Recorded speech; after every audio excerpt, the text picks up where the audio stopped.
The life and habits of the people and the history of the country are largely determined by its physical features. It is generally said that history has two eyes, one is chronology and the other is geography. In other words, time and space are significant factors in determining the historical process. The history of India is also largely influenced by its geography. Hence, the study of Indian geographical features contributes to the better understanding of its history. Both the fundamental unity and internal diversity of Indian culture accurately reflect the geographical factors. India's cultural frontiers have proved to be remarkably constant and closely defined, partly because of her physical frontiers are correspondingly marked clearly. On the south, southeast and southwest she is effectively contained by wide expanses of ocean which, although they have sometimes felicitate trade, have always tended to isolate her culturally. On the northwest, north, and northeast, massive mountain ranges, including many of the highest mountains in the world, divide her dramatically from the rest of Asia. These mountains have always prevented the easy passage of traders and travelers and acted as barriers to human contact, but they also screen India from the Arctic winds and air currents of Central Asia. These northern mountains therefore form not only cultural frontiers, but also responsible for a series of major climatic frontiers. Within the subcontinent itself, almost every type of tropical or non-tropical climate can be found, ranging from the arid expanses of the Thar Desert to the dense forests of the eastern and western Ghats. Indian subcontinent India is a land of great physical and socio-cultural contrasts and identified as a distinctive geographical unit and often described as a subcontinent. The Indian subcontinent is comparable in size to Western Europe, but it is more decisively isolated from the rest of the world and not quite so clearly divided within. Its total area is 42,02,500 square kilometers. The subcontinent is divided into 6 countries: India, Bangladesh, Nepal, Bhutan, Pakistan, and Sri Lanka. When exploring the history of Southeast Asia, it is necessary to ignore modern political boundaries and treat the Indian subcontinent and its many regions and sub-regions as one unit. The various geographical zones of the subcontinent have never been isolated units. From very early times, human interaction took place through routes cutting across mountains, rivers, and regions, dictated by geographical features and human needs. The history of the subcontinent is really about the historical trajectories and interactions of these regions and sub-regions, which during the Maurya, Mughal and British empires attained some measure of political unity. The Indian subcontinent has fairly well-defined geographical frontiers but enormous ecological diversity. The structure of the subcontinent as a whole is the basis from which all regional distinctions spring. It depends upon the interrelationship of the peninsula, a stable and extremely ancient land mass, with the young folded mountains which form the northern frontiers. These mountains are considered by many authorities to be still in the process of active formation, and weathering and erosion are certainly taking place at great speed. As a result, the mountain zone is far from stable and vast quantities of alluvium are continually being carried down into the plains. These plains have formed in 2 great river basins, that of the Indus and Ganges, one flowing towards northwest and the other to the east. The young folded mountains of the northwest, north and northeast may be said to form a single major zone, but the variation in rainfall, from the west, where it is low, to the east where it is high, is so great that this alone divides it into a number of minor zones. Due to successive phases of folding and uplift of the Himalayas, the whole region is geologically extremely complicated. Central India, the northern edge of the block, is an area of hills and broken country, which divide the Great Reverie Plains from the plateau to the south and also partly divides them from each other. It consists of deep valleys and steep hills and escarpments, running from east to west, which are wild and inaccessible but of no great height. The plateau itself slopes greatly from west to east. On the west it ends abruptly with the escarpment of the Western Ghats, which falls away to the narrow coastal plain and the sea. On the east, the Western Ghats consist of a rather irregular series of ranges of hills which separate the plateau from the eastern coastal plain. The Nilgiris, the Cardamom Hills and the island of Ceylon are outlying blocks of the same Archean rocks, which form the main body of peninsular India. The instability of the mountain zones in recent geological times also means that each valley tends to have unique features.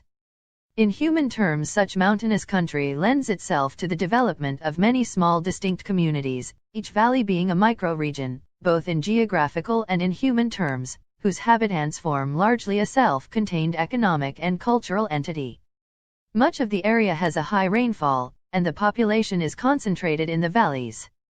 India has been subjected to the influence from Southeast Asia and South China both in prehistoric and in historic times. The vast spatial extent of the land mass of Indian subcontinent is characterized by diversified physical features. India is found with marked geomorphologic features like great mountains, plains, plateaus, coastal, and others.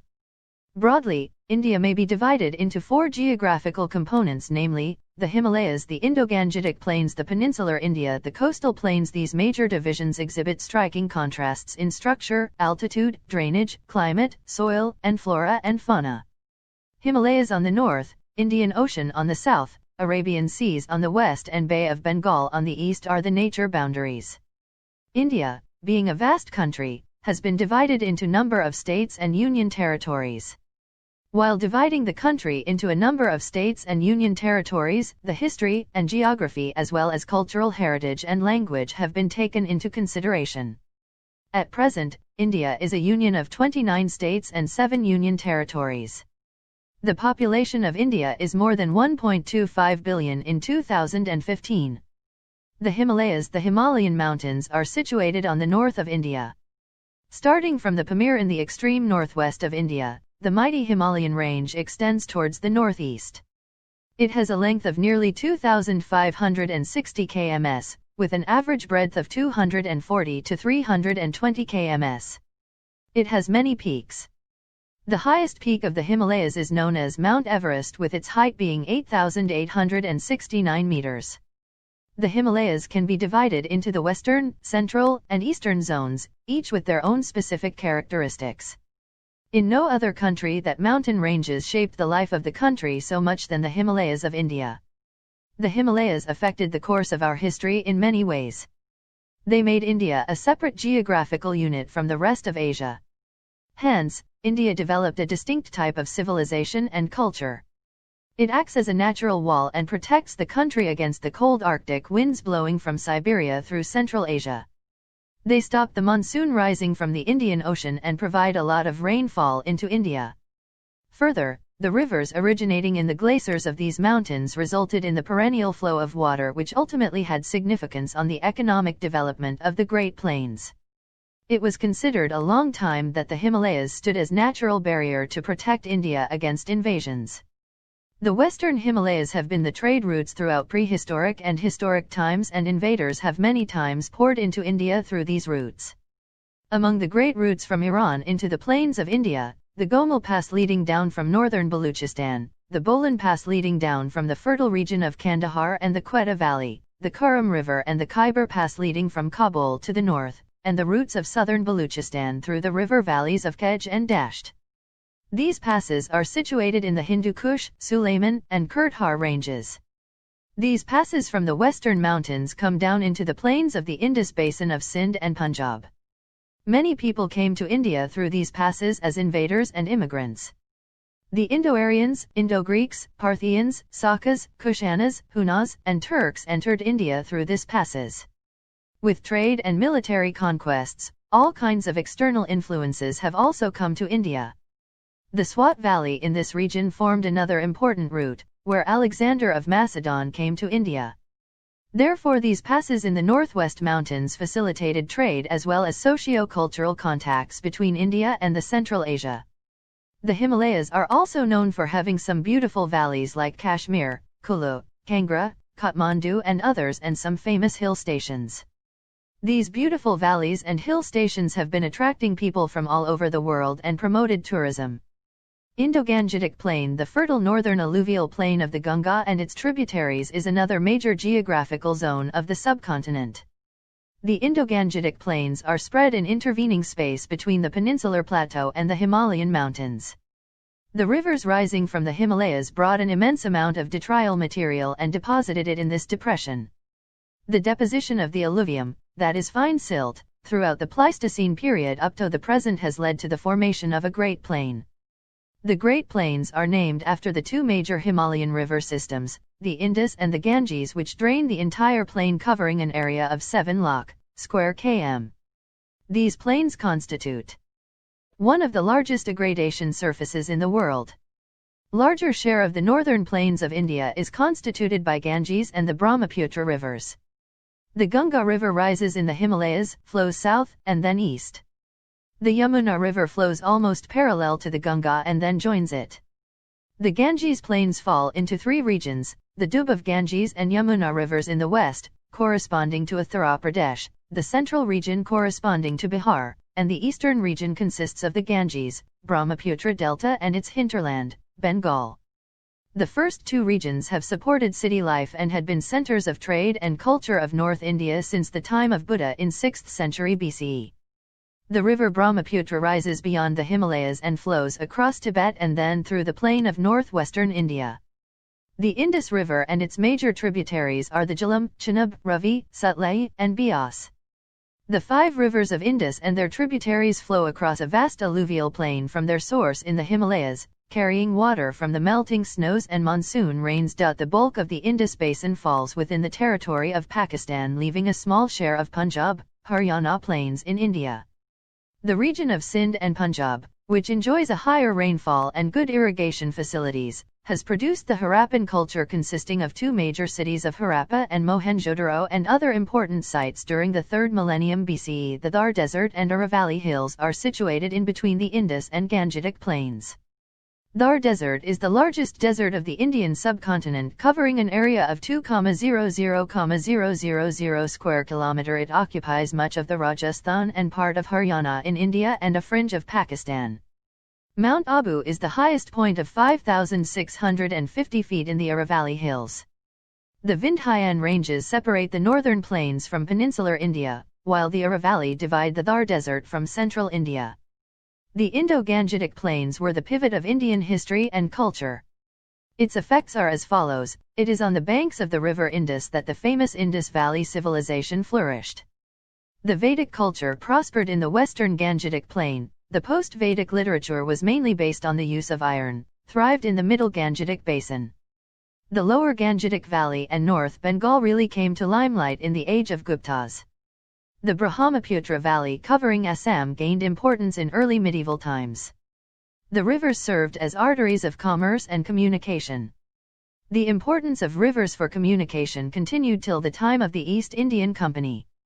The Indo-Gangetic Plain contributed to the rise of urban centers, particular on the river banks or at the confluence of rivers. Prayaga, Varanasi, Hastinapur, Pataliputra, Lahore, and others were the important towns and cities situated on the banks of the Gangetic Plain.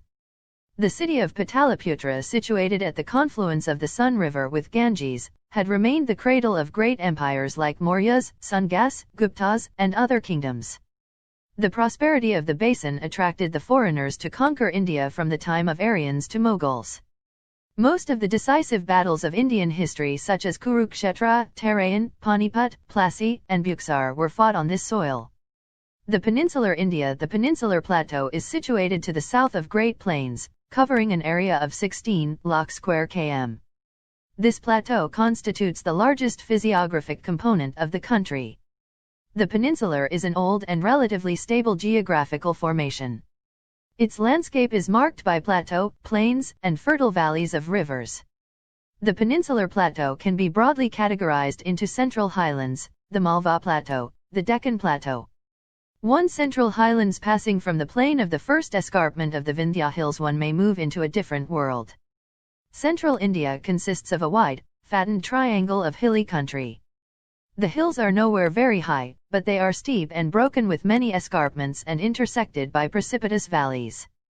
The Vindhyan hill ranges tend to run in east-west direction, except for the northwestern extension of central India, where the Aravalli Hills runs from southwest to northeast. Due to its inaccessibility, and also to the low fertility of its soil, central India has the resort of people who represent ancient ethnic tribal elements in the Indian population, and also preserve archaic ways of life. The central India is crossed by a number of routes, which link the more advanced regions surrounding it. Along these routes are settlement sites and small enclaves of village agriculture, many of which, like Tripuri on the Nirmada near Jabalpur, go back to Chalcolithic times.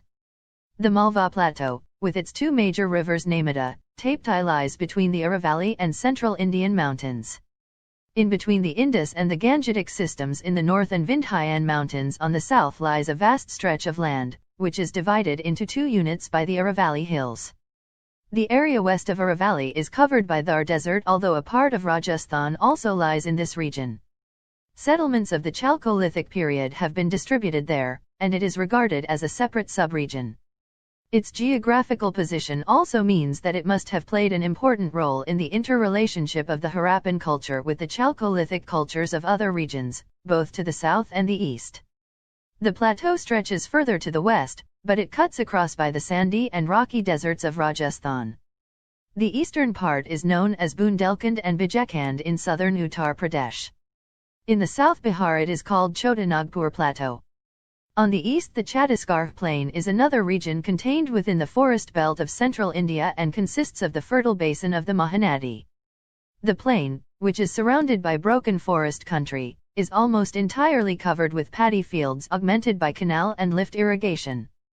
Gujarat, lying at the western end of the central Indian belt of hills, is another region of ancient settlement and is rich in sites of every period from the Harappan onwards. It has always had considerable agricultural wealth and is centered upon the Gulf of Cambay, consisting of low-lying plain which is enriched by the alluvium brought down from the hills of central India by four rivers like Sabarmati, Mahi, Narmada, and Tapti, together with the two peninsulas of Kathiawar and Kutch. Unlike the rivers which originate in Himalayas and carry water from the melting snow and monsoon rains, the rivers of central India and the peninsula carry water of the monsoon rains.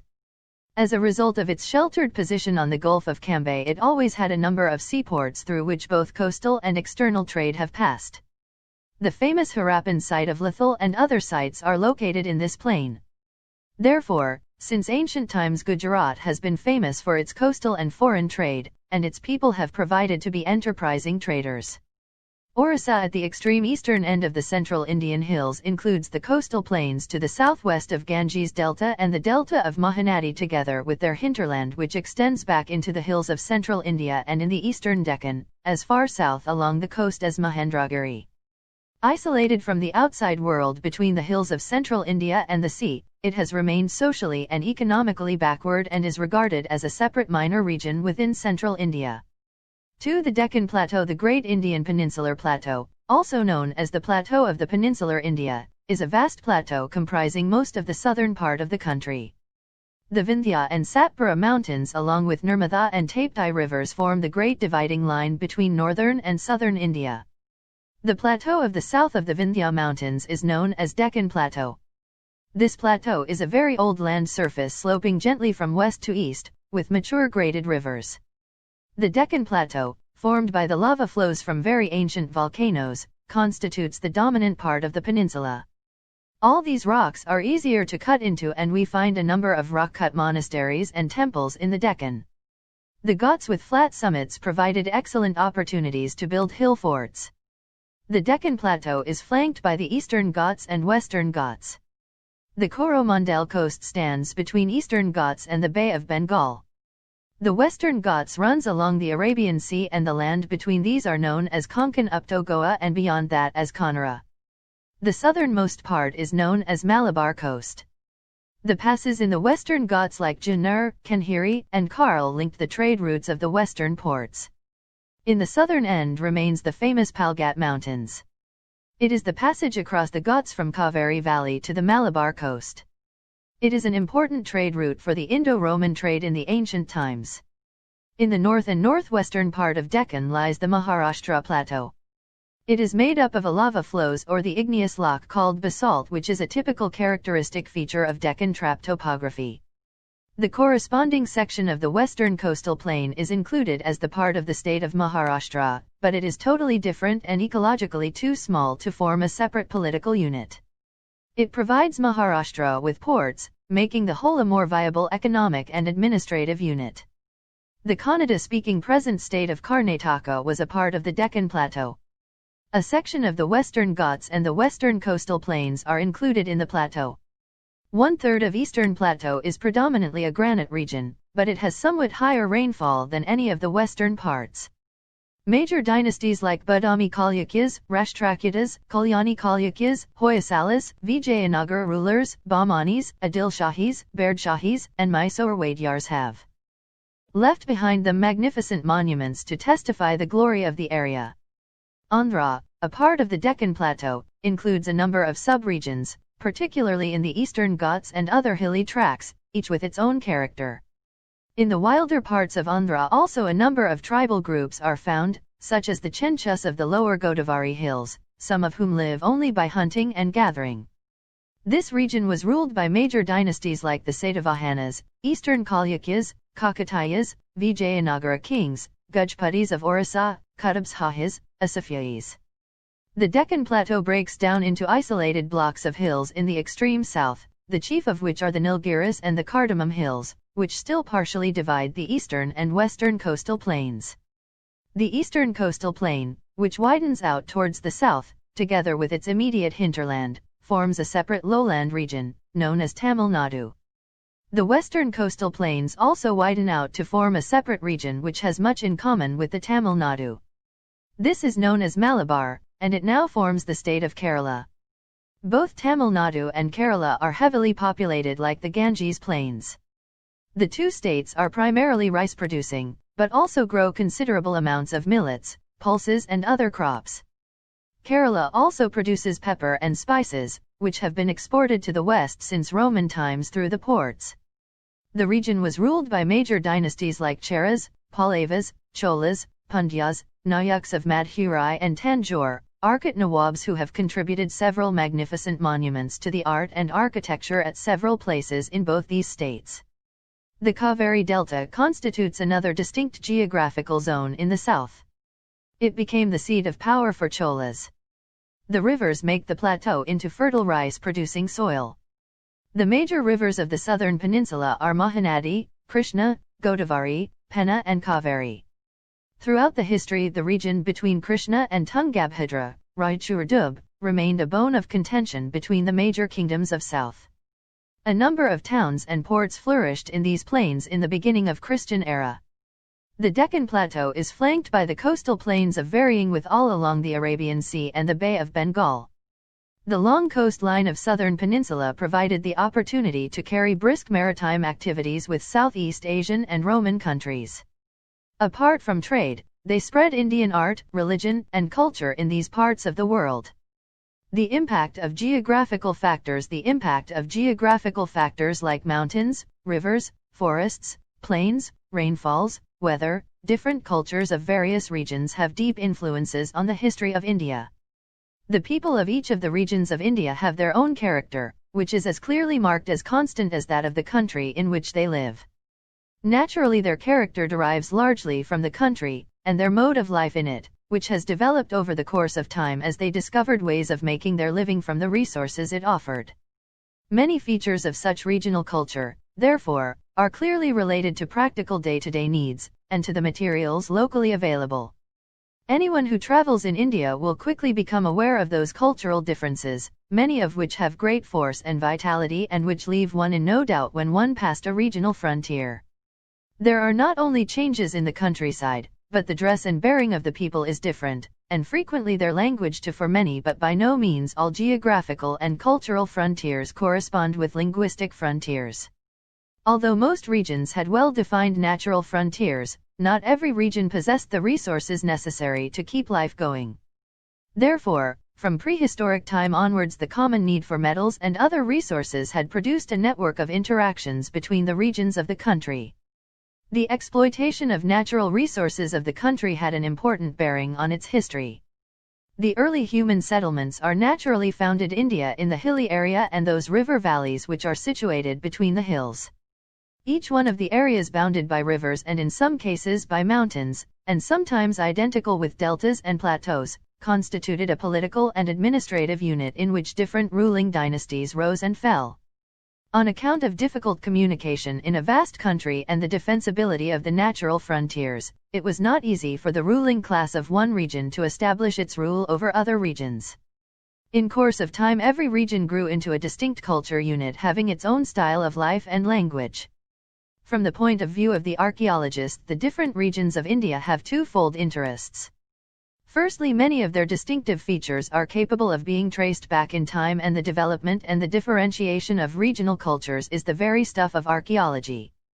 Secondly, certain regions have advanced far more rapidly than others, and the more backward often preserve many features which elsewhere belong only to a distant past.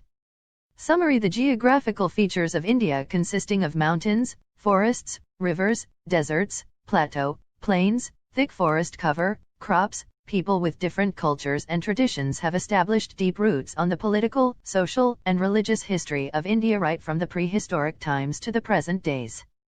India's cultural frontiers have proved to be remarkably constant and closely defined, partly no doubt because her physical frontiers are correspondingly defined and marked clearly. In short, almost all the peculiarities of the Indian people and their history may be explained with reference to the physical features of the country.